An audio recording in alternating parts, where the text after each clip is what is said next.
আর একটা দোয়া শেখায় দেই। ইনশাআল্লাহ এই দোয়া করলে রিজিক তো বাড়বেই ইনশাআল্লাহ, আপনার যত ঋণ আছে ইনশাআল্লাহ আল্লাহ পাক শোধ করে দেবে।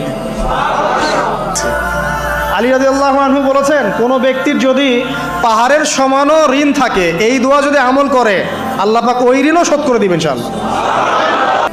আমার সাথে বলেন, দোয়াটা হচ্ছে আল্লাহুম্মা ইকফিনি বিহালালিকা আন হারামিকা ওয়া আগনিনি বিফদলিকা আম্মান সিওয়াকা।